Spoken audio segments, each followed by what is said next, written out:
we're going to share as soon as we're done. So thanks everyone for coming in. We got a full house today. We have quite a few interesting guests. Let me make sure that we have the right microphone here that we use. I'm gonna use that microphone over there. How does it sound now? Great. All right, perfect. Yeah, thanks all for coming. This is my incubator. This is the oh, can you click on now? Yeah, thank you. All right. So thanks all for coming. I guess Engine.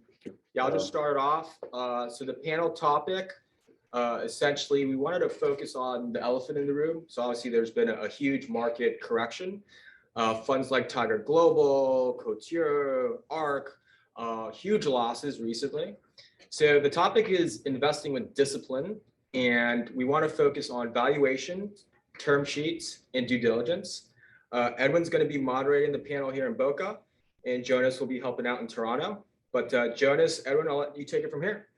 Yeah, good morning. Thank you guys for coming. Thank you guys for coming virtually as well from all different parts of the country. And I'm more than happy to guys. You guys are invited to come to the incubator here in Boca Raton anytime you guys want to. And I want to start with my right hand here with Wayland and see like what are his thoughts on the future of an investment with discipline. What's going on? What you share a little bit of your experiences yesterday about it.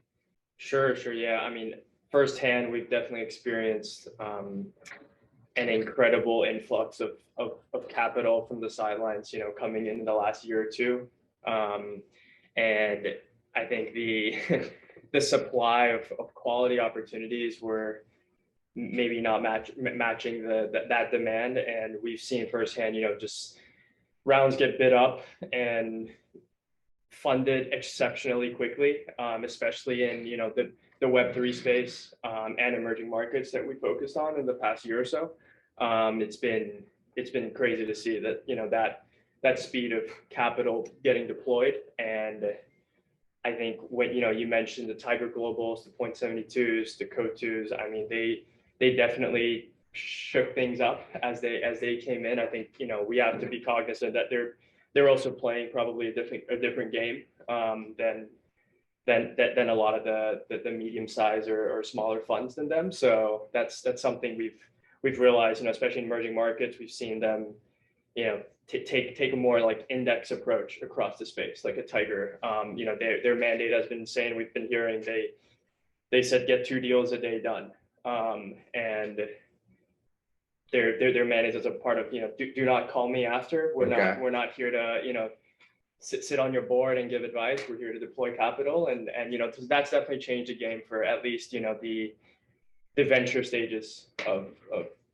financing. And you just raised $7 million, right? Like is that right? Yeah. Can you tell us a little bit about that? And this is in relation to the subject matter. Yeah, so I'm a startup founder. So I've seen we've raised close to 10 now, and I've seen sort of to your point, all the influx of capital. I've talked to other founders, which really they were in a sort of catch-22. They were like, what do you want me to do? Well, I'm just going to take the money, right? Like, why refuse the money if it's coming to me really after the first meeting? The way we've done it and are positioning ourselves, just build the best business, right? Focus on your customers, focus on building a product that matters, go back to the fundamentals. I think a lot of stuff that happened from the founder perspective played into the market dynamics a lot. And I saw a lot of businesses sort of move away from just delivering products and really went to sort of marketing for fundraising purposes. But for us, we're enterprise SaaS. We're delivering software to retailers. We are very AI based, so we have to get the best talent out there. So fundraising is critical to that strategy. But a big part of where we're focused now is, again, heads down, working alongside our brands. We do have strategics in our cap table as well.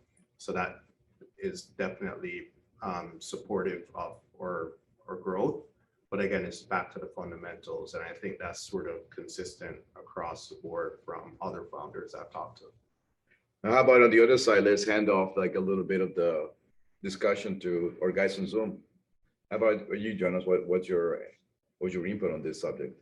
Well, bite at the sound of cannons booming is my take. If you look historically at both venture returns and also kind of outcomes for entrepreneurs, these periods map to hands down the best outcomes. So certainly, the tides are going out. In the public markets, I was not net, but 100% short in Q1 and Q2. So there was a number of, just obvious, I don't want to call them frauds, but close to it. Publicly traded companies that went out with kind of next to no analysis vis-a-vis SPACs, had no business, and with fundamental misalignments between the principals and the partners that listed them and investors. So I think certainly the bloom came off the rose on things like SPACs, and some of us made a lot of money calling it, and some people unfortunately lost money, getting sold a story there. But as far as I'm concerned, in terms of go forward investment strategy, I think some practical considerations would be not counting necessarily on follow-on rounds following at quite the same clip. So you want to plan a little bit more to raise your next round. I think you want to as a fund reserve more capital to support your winners. I think that the M&A environment got more complex. So for a while there was there's quite a few paths to liquidity, either at a kind of inflated sale on the back of kind of inflated stock prices, and we've seen deals fall apart, frankly. So corp dev kind of, I think, has retrenched quite a bit, and I guess a sequelae in terms of hiring is it's going to potentially be a little bit easier to recruit great talent, because you had engineers, which are the lifeblood of technology companies, at least, who joined, let's say, a publicly traded company at an inflated valuation, and they were issued options at that valuation. Now they're completely underwater. And it's a bit of a catch-22 for those companies, because if they want to re-up those teams, that's even more dilutive, and they're going to get further hammered in the public markets. So that kind of disvirtuous loop is advantageous from my point of view when you're starting afresh.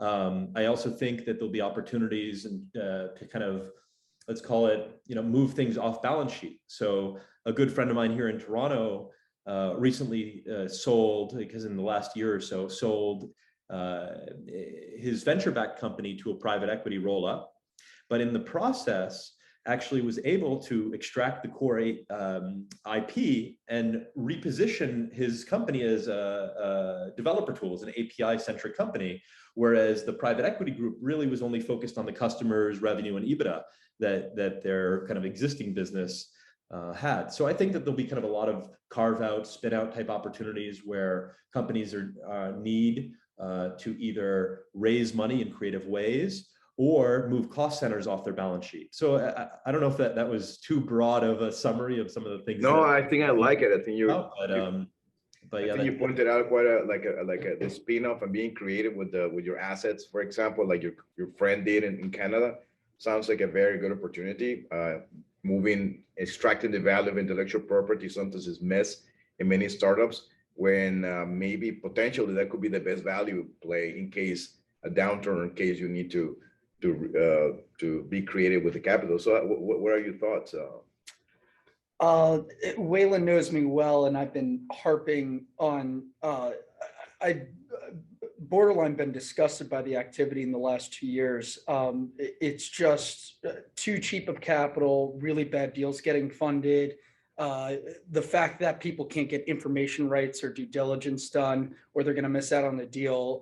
I can't think of a larger warning sign. And so in the last 2 years as an investor, I was really priced out of deals. I did one deal in the last 2 years, which I did with Waylon, because I trusted his judgment.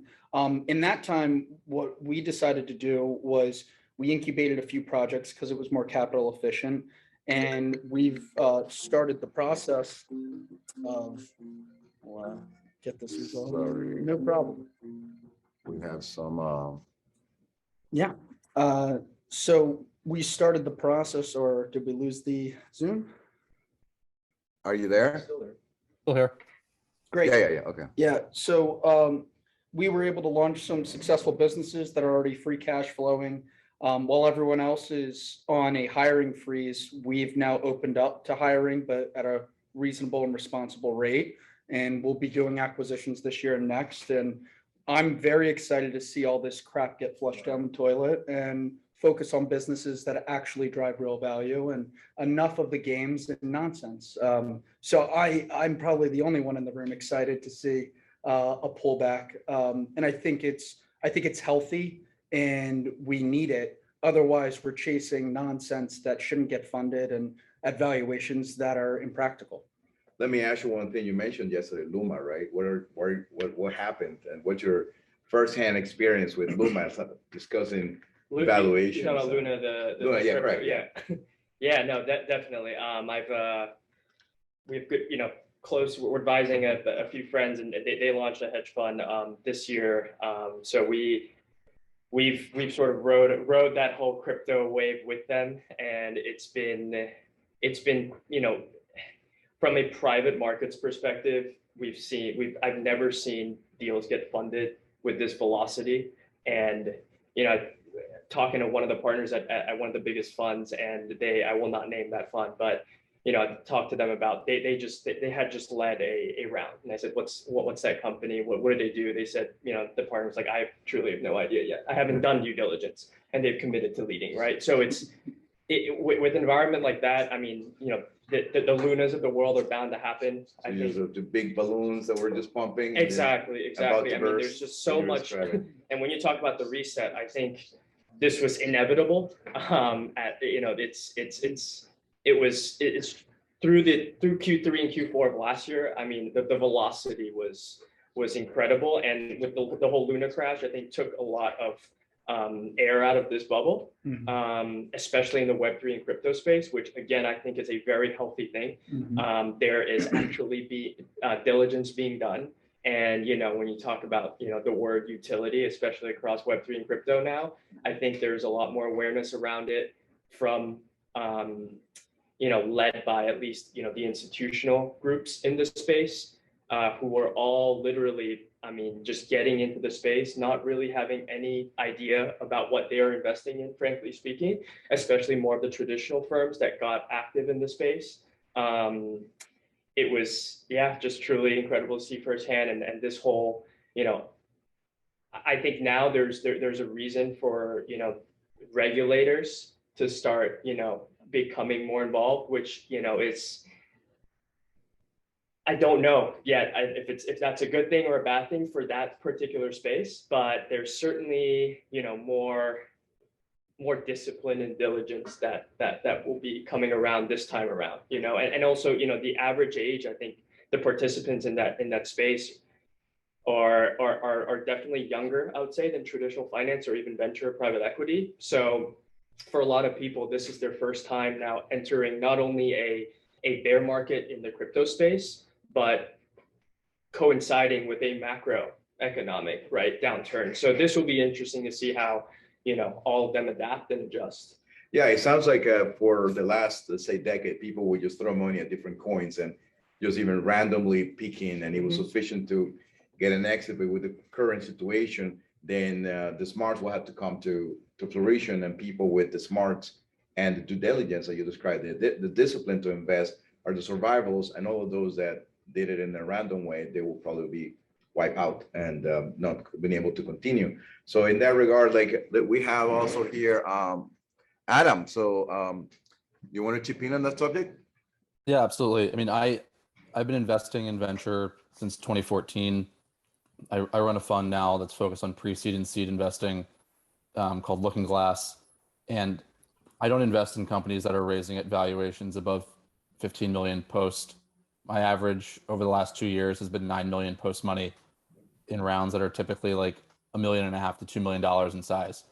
And so for me, like honestly, everything that's going on right now is validating of the strategy that I've been executing for the last 24 months because the companies that I've backed have such significant margin for error, right? They've raised small rounds at low valuations, so there isn't this untenable benchmark that they need to clear for their next round of financing.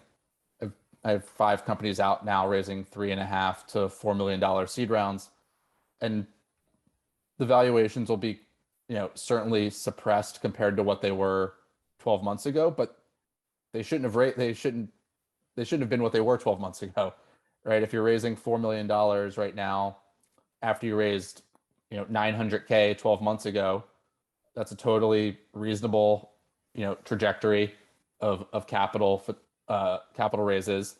And a company raised $900K at a $5 million cap 12 months ago, and they're going to raise $4 million at somewhere between, 16 and 20 million post, and they'll give up 20 to 25% of the company for $4 million.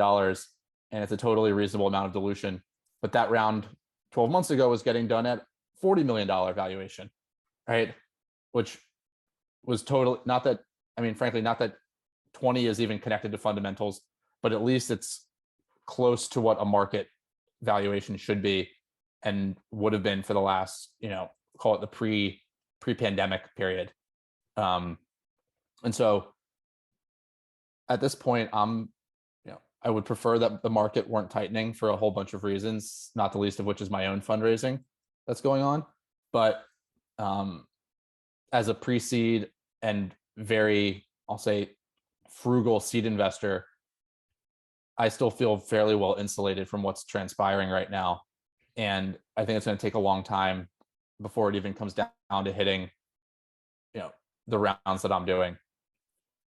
What I think the world is going to look like over the next, if this is a prolonged, tightening, I think it's going to mimic what happened at the beginning of COVID in March and April of 2020, where you saw this sort of bifurcation of deals that got done.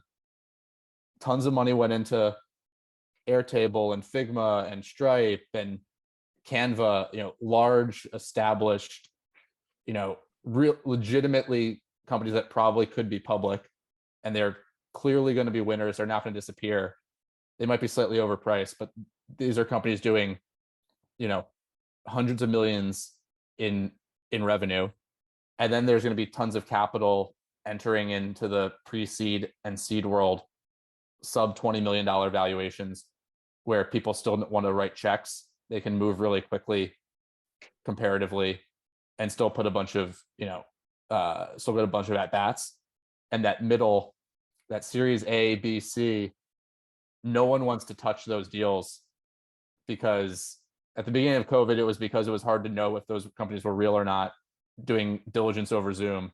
Now we're cool with doing diligence over Zoom, but no one wants to touch them because you had companies raising series Bs at 200x, revenue multiples. And so none of those companies are actually willing to take down rounds. Interesting. And discussing in terms of time frame and timeline, how do the panel, and I would like to hear your thoughts on the comparison to the 2008 downturn. I heard a lot of people basically comparing the current situation to what happened in 2008, the bubble burst in the real estate market, and how it affected, trickle down that side effect to all the other markets, including ventures. So I wonder what are your thoughts, and starting with Wayland here. Sure. I think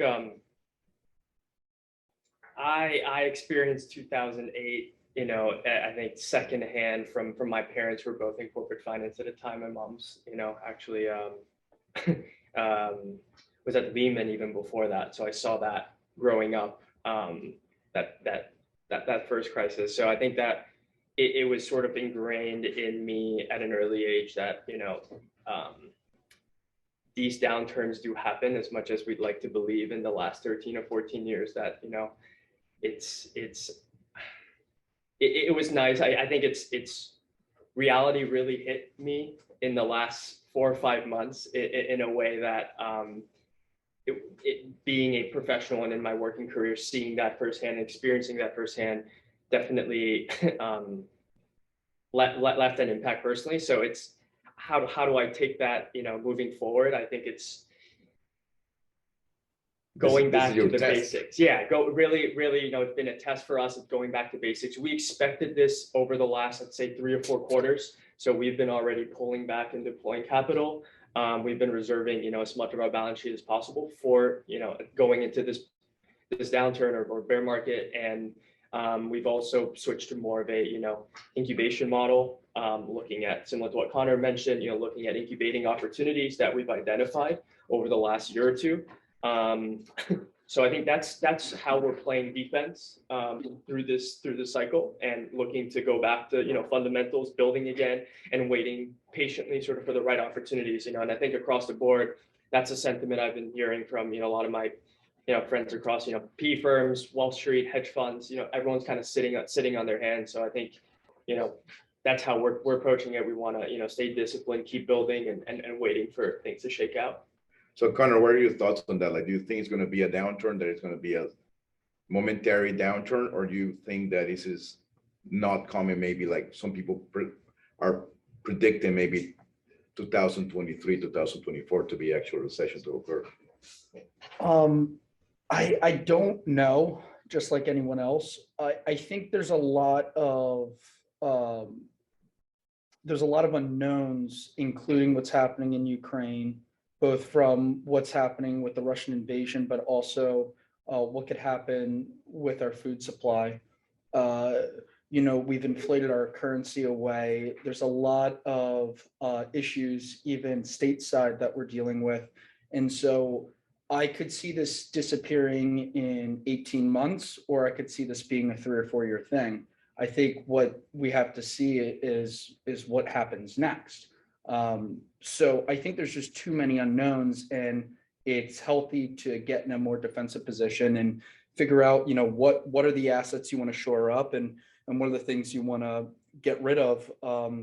Because right now, like everyone else has been harping, is free cash flow matters. And if you're not in a position to get to free cash flow in the next 6 months, I think you're in a really ugly position, unless you got the next Google, which I think a lot of founders think they do, but none of them really do.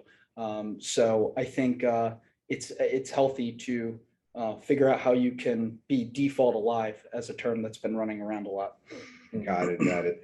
And we have maybe like another 15 to 20 minutes, right? But I want to see if our friends in Zoom, Jonas, perhaps you can chip in. Do you believe this is a long-term downturn, or do you think there is maybe just a little glitch in the system and we're going to get back into where we were? We actually haven't heard from Gleb yet. Oh, Glenn, I didn't see I was there. Hey, You're sure, right, Glenn, no sorry.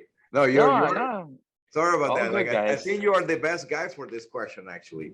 We're going to be sitting No, here all good, all good. listening to you. I will. Honestly, I mean, by the way, I really love what Adam just said, because I think I'm just gonna zero in for just a second. The barbell nature of venture capital that we're gonna see over the next couple of years is really scary for startups. Indeed, angel funding will be there, late stage funding will still be there, but that sort of desert to cross, I mean, really teams need to start sort of focusing on marketing and growth strategy, making sure they're efficient with capital, because this is what usually happens in recessions. So definitely, this is something that we tell all of our portfolio companies to focus on, in terms of overcapitalizing, making sure you have maybe even 18 to 24 months at the very least of capital, being very efficient with funding, etc. But in terms of the upcoming recession, so we tend to think that it's going to be more similar to the one of year 2000, because the run up to it was very similar to sort of 1999. And I think it's going to be, so we're planning for maybe 4 to 5 years of bad news, unfortunately, because I think the Lehman crisis, and I was at Lehman myself, I was a former trader. So I think it was more focused on arms and overextension of credit to homeowners, right? It was a very sort of, it affected a lot of people, because home ownership is huge in the United States. But it really was focused on sort of the glitch in the banking system. Those loans should not have been written. But the issue today is essentially central banks have used up all of their tools in terms of fighting inflation, right? So they've done so much QE over the last few years. So balance sheets, both in the United States and the European Union, are huge. And rates, you saw that the moment you start hiking rates, jitters show up in the market, everything is selling off. Tech firms, especially big ones, instead of really innovating, have been just doing share buybacks, right? So I mean, if you fell asleep 2 years ago and you look at the iPhone, so basic things, right? Do you really see transformation, right? And I'm not saying that that should be, obviously it's hard to innovate, right? But in general, I don't think we've innovated enough. So the payback is we are overextended. And of course, it doesn't make any sense that you can be a YC graduate with, 2 guys and a dog and raising at 100 million valuation, right? That doesn't make any sense. Like, this is not how innovation works. So I think what we're focusing on, we're making sure that people are, our startups are capitalized well. And we also have good co-invests because, again, the other sort of aspect that, was brought up, the roll up for private equity, late stage VCs are really helpful, right? So making sure, again, as startups, as you guys are building things, and VCs as you're investing in startups, I think this is the most valuable thing you can do is speaking to later stages of capital, be it VC or PE or corporate venture capital or strategics, right? So that's the aspect that I think would be kind of protecting yourself for the downside, both as an investor, as an entrepreneur right now. But yeah, the plan is next few years. I mean, the awful war is, I don't think it's happening. Food shortages, if we don't get food to Africa, you get this great migration again to Europe. Germany is already screwed because they can't use Russian oil and gas. So their economy, it's like, there's just so much bad news coming up that I feel like we need to be sort of super careful. One last comment, I don't want to usurp the mic too much. It might be more fun also to look as a VC at certain slices of the ecosystem that usually do very well in recessions, right? So I definitely think that Web3 is wonderful. I mean, Luna was a disaster, but it's mostly because it was not a collateralized stablecoin, right? And the algorithmic approach was interesting, but it was reliant on this sort of honeypot of 20% API sort of yield that people were sort of attracted to, right? But I do think Web3 has a lot of great stuff, right? I think in terms of as a method of payments, right? As a method of access to banking for the underbanked, I think that we're gonna see a lot of great stuff. Play to earn, engage to earn, all of that good stuff. I mean, including silly things like, we're seeing with step on, etc., with walking and earning money, but also automation, autonomy, like all of these things that are helping businesses be more efficient. I'm not saying fire the people, but I'm saying turn people into trainers of AI systems or robots. Those are efficiencies that we really like. And in the recessions, when companies are looking at this, at the payroll, they'd rather invest capital as capital versus salaries. So whatever businesses can sort of feed into this automation and autonomy, I think that they're going to do well despite the slowdown. I'll pause now, but I mean, yeah. No, thank you. That was a great insight, and I wanted to bring back to the room here. We have Hanif with your startup. How do you see this potential downturn affecting your business? Well, I feel I saw this week with Elon Musk, and actually admired him for a couple of things. It showed how decisive he was or is. If you look at it, like the best CEOs are decisive in these times. They can say, okay, and Sequoia sent out this brilliant presentation, which I'm sure some of you have seen, where they talked about this moment being a really pivotal moment where you have to make these decisions. But what I think happens a lot of times, especially as a founder, is that you get sort of frozen in this moment and you don't know what to do. You don't know like what decisions to make. You don't know what to cut. It's very easy to say, do this.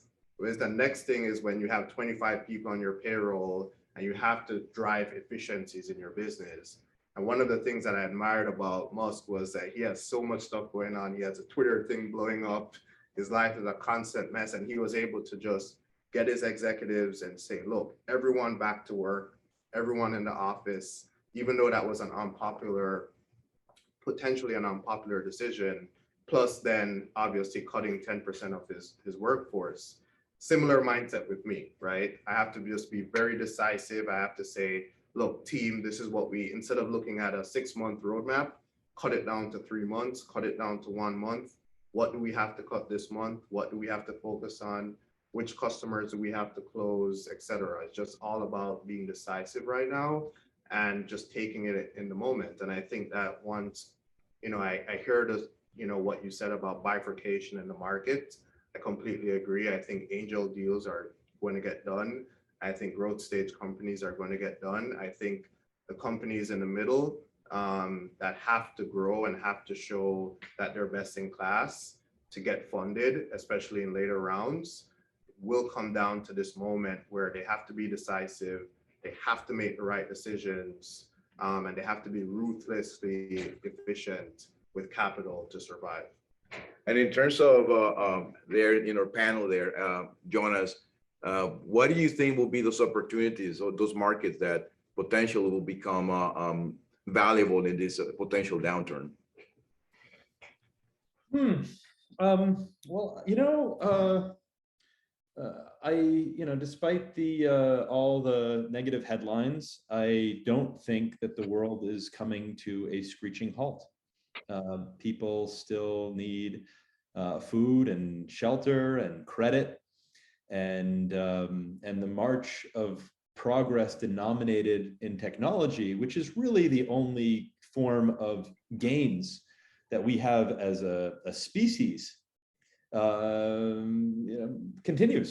I don't see it slowing down at all. I think it actually continues to compound. When I think about these, chaotic times, I think about kind of returning to, I think, the basic formulas.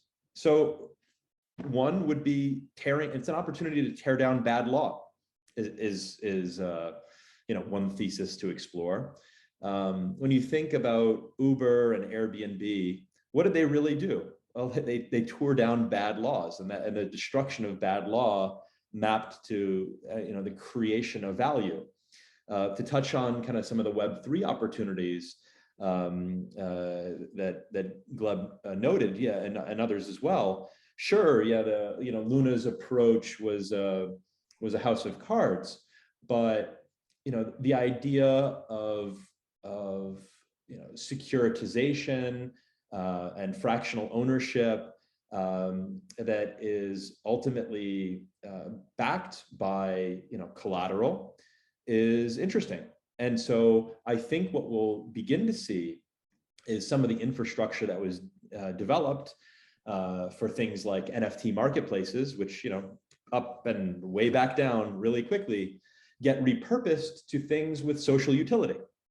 And I think we'll end up building over the next 5 to 7 years a huge number of companies that reorganize core parts of our society, whether that be commercial real estate, healthcare.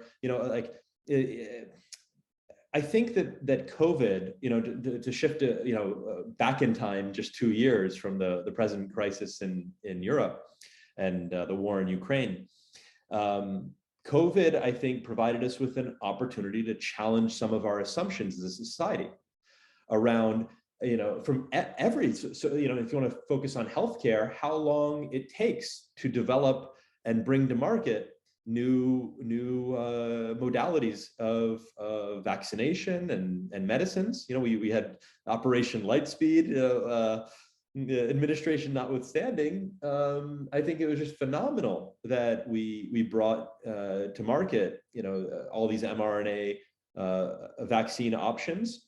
Was it enough in retrospect? Probably not. But I think it creates a new set of kind of expectations and abilities that we have to create value. So I think simple things like the rise of virtual care. It's so convenient now. My kid has a problem. Well, my wife's a doctor, but my kid has my neighbor's kid had a problem, and over the weekend they were able to ring their GP, their family doc, and get an answer. And that wasn't something that was normal even a few years ago. So that's touching a little bit on healthcare. In terms of consumer-centric opportunities, you have kind of all this infrastructure that was spun up to extend credit. And you say, why does that matter, right? Well, yeah, sure, there's going to be an enormous implosion around buy now, pay later. right? So the Sheen was built on the back of buy now, pay later. A whole host of companies were built on the back of buy now, pay later type offers, which is really just consumer credit under a new name. But I think the extension of credit to literally billions of people is now possible. And that's an enormous opportunity for progress. Now imagine, for example, you wanted to build a house, but you didn't have available a mortgage or a home equity line of credit in order to buy materials and fund both the purchase of the land and the underlying development. How many people would be able to build homes? Credit is in addition, I'd say that like the two wonders of the world are technology and the extension of credit. And I think this infrastructure, both Web3 and otherwise, to extend credit to billions of people who presently don't have it is just an enormous opportunity. And I think what we'll see is that it being expressed as infrastructure that gets baked into all sorts of consumer experiences. So I don't know, those are a couple of themes. I don't know if I answered your question. No, you actually did very well. So and touching on that, I wanted to hear Adam's position on the financing situation, the credit lines, and the decentralized financing in Web 3.0. What are your thoughts on that? And do you see an avenue for using DeFi for funding startups? I mean, full transparency, I don't really spend much time on Web3 and DeFi. I'm a bear when it comes to DAOs replacing venture, both because it would put me out of a job and also because I don't think great decisions are made by consensus in venture, particularly early stage venture, in deals that for the most part like are non-consensus. Like the best investment opportunities at the earliest stages probably have 50% of VCs laughing at me and the other 50% thinking it's a brilliant investment.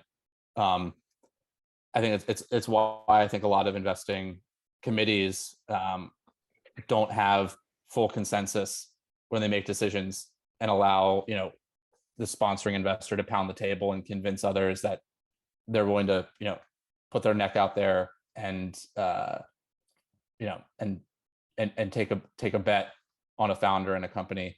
So I don't know, I'm involved in another DAO like as a side project called Links DAO. I'm one of the co-founders of that project, and candidly, I think DAOs are probably one of the worst forms of management and operational governance. I actually think DAOs are probably a product of COVID and people's ability to work from home and work remotely and have a lot more time on their hands than they probably actually do.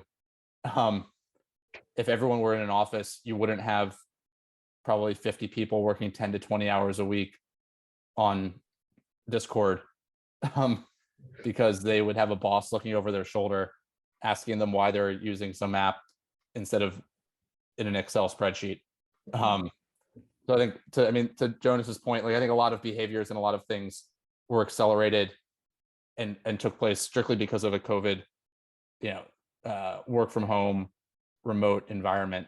But sort of bring it back to your original question, like as an investor, I don't spend a lot of time investing in that space.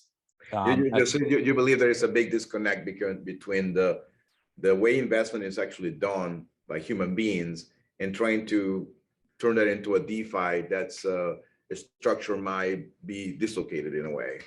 Yeah, I think decision-making, diligence, like these, especially at the earliest stages, right? These are such people and human-driven evaluations of companies, right? Like I know Gleb invests very early.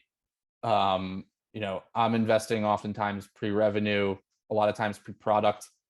Like it's just me and an entrepreneur, and I'm trying to make a judgment on, that person's ability to execute, recruit, ship product, and to outsource that decision making to a massive committee to vote. I think it's great as a complement, right? In some ways, it's sort of like it's like crowdfunding, right?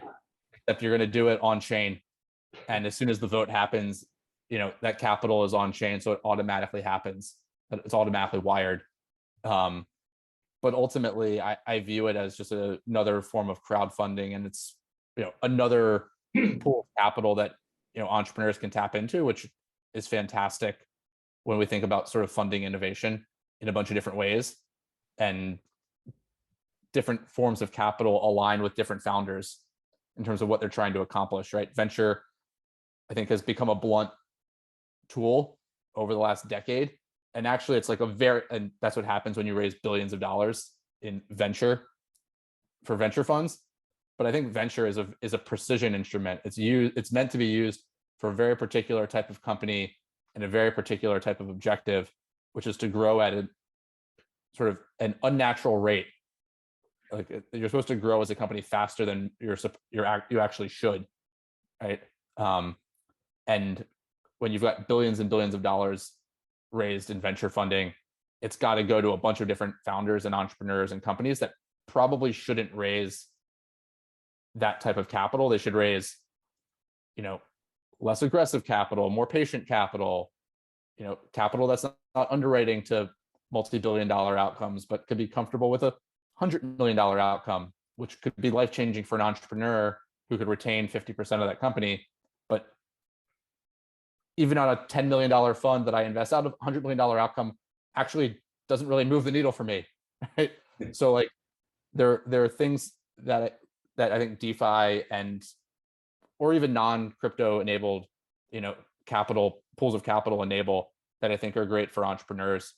And I think entrepreneurs and investors alike should do a better job of matching capital source and expectations with the entrepreneur objectives. And this goes well beyond DeFi, but I think DeFi is an element of that. Yeah. Well, I think we have Connor, right? Yes, questions. Yeah, no, sorry. So we have a few minutes for questions from the panelists, or to the panelists from the audience, and you guys feel welcome to join this sit here and choose your question. No, they can sit where they're sitting, but John, James, do you guys have any questions? Question for Gleb. This is John Jacobs, by the way. Good to see you. Awesome. I agree with you. This reminds me back in 2000, right? And this downturn, what we used to call the dot boom, right? To the dot bomb. And it happened on St. Patty's Day, March 17th, when the market took a downturn. But at the time I had an incubator in Chicago called believe.net. And in 2000, that was, interesting. I incubated Norvax, which became Go Health, which is Chicago based. I mean, talking about a downturn of going, 6.6 billion when they went IPO in May of the pandemic. I think today their market cap's about 280 million. They're the biggest brokers of Medicare Advantage programs, with Humana, about 30% of their business.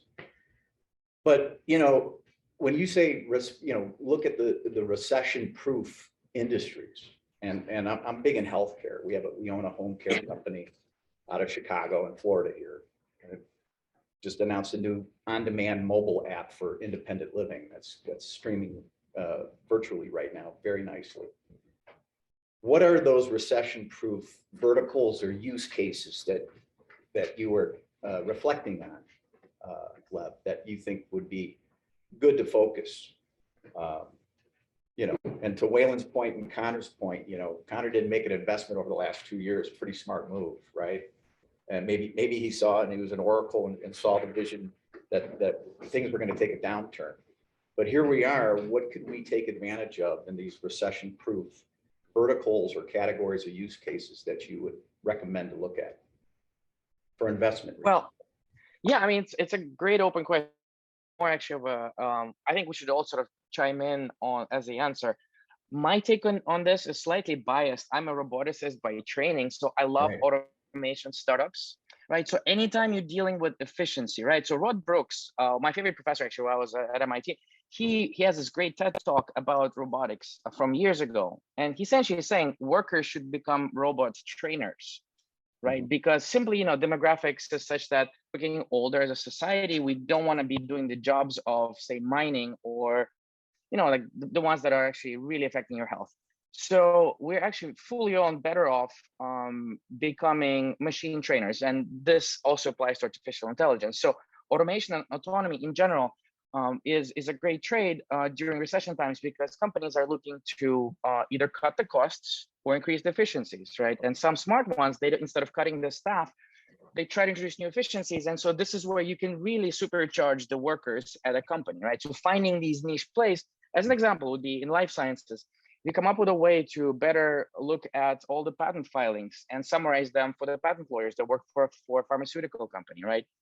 It could be like Atomize, which is, helping scientists invent new drugs, right? So you're introducing this extra efficiency. You're not displacing the scientists. In fact, you're, creating superpower. So this is a space that I like a lot. And since we've been touching on Web3 quite a bit, I do feel like, the idea of access to credit and to banking and to payments for the emerging markets, where there are literally billions of people who have not had the benefits that we've had in the United States or Canada, North America broadly, right? So this is a huge space. I just don't know exactly how to take advantage of this right now, because the world of crypto is still a pain in the butt, right? Ledger is difficult to use. It's hard to explain to somebody new how this works. Security is a problem, right? Because obviously, how many hacks happen on Discord every day.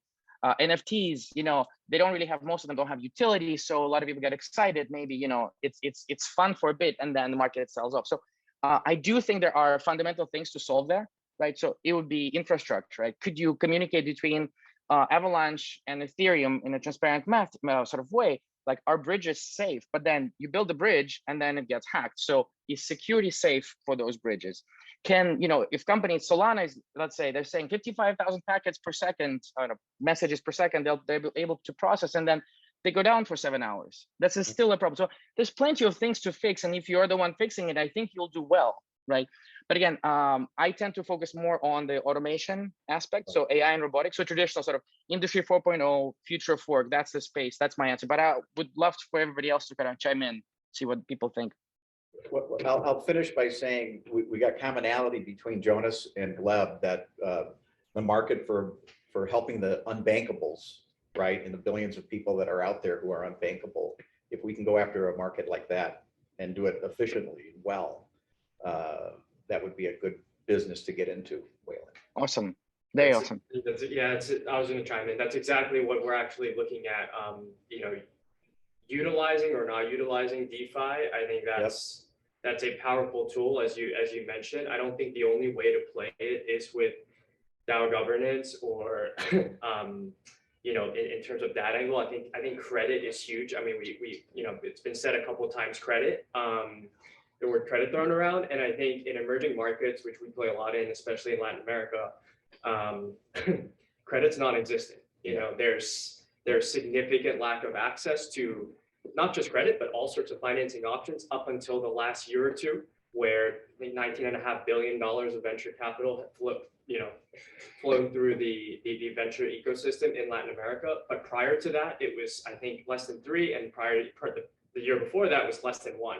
So up until the last 2 or 3 years, it's really been non-existent. In terms of credit, there's no such thing as real, like venture that there. Credit cards are non-existent. About 80% of the population down there have never accessed any form of credit in their life. So I think DeFi has huge use case in terms of the democratizing access to financial products. It may not be in the form of what it is today, because I think Web3 as a whole is at, in my opinion, 1.0 version, right? Just like the .com era, where space.com or pizza.com was worth a lot of money without any real utility. But then what did you do? You could order online, then you could deliver, and then so I think there's going to be a significant evolution, especially when the smartest people, at least we know, are migrating into that space. Whether or not it's for a cash grab or not, I think that's one thing. But when the smartest developers we know, engineers we know, builders we know are moving into that space at this pace. I think this next iteration will be very, very interesting to observe. I think there'll be huge opportunities, and that's kind of what we've been looking at. So I think to your question, I think there's going to be a lot of opportunity across Web3. I think this next wave, this 2.0, will be a significant improvement. I think a lot of the garbage is being flushed out as we speak. And even in emerging markets, where take out DeFi as well. I think in fintech in a lot of these regions, in terms of emerging markets, there's Latin America, there's Southeast Asia. I don't even know if India is considered that anymore, but even Africa, right? A lot of the first layers of the ecosystem in terms of the tech or the digital financial infrastructure is laid down. A lot of what has been built in the last year would not even be possible without a lot of what has happened, in the last 2 or 3 years prior to that.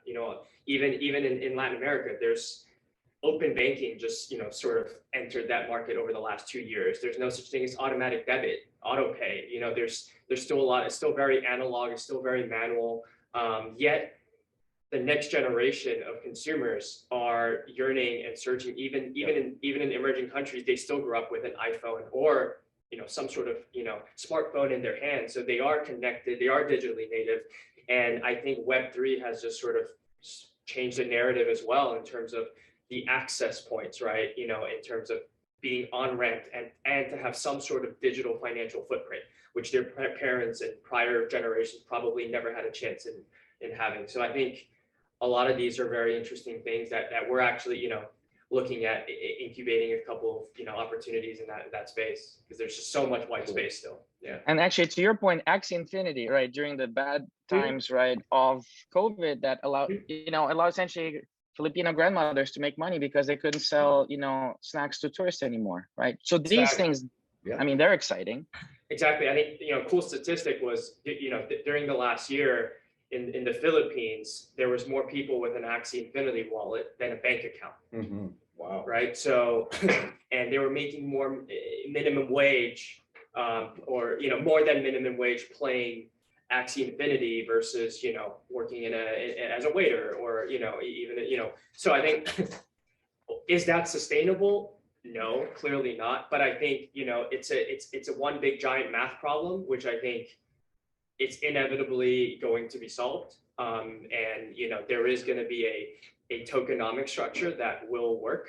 I mean, one can argue that, right, is the current economic structure globally in traditional finance, is that sustainable? If there was not unlimited printing going on, right? So I think, I think it poses good questions and disruption to, I think like what Jonas mentioned in terms of, laws, right? And how society will perceive things and how innovation happens, right? And change happens. To break the laws. Yeah.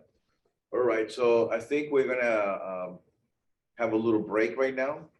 You want to do the rapid pitch? Yeah, so we're gonna do it like a rapid pitch in the next, so if we take a little 5 minutes so the residents here in the incubator can come forward and sit here for the pitch. Just give us 5 minutes, and I think I saw a few of them already outside.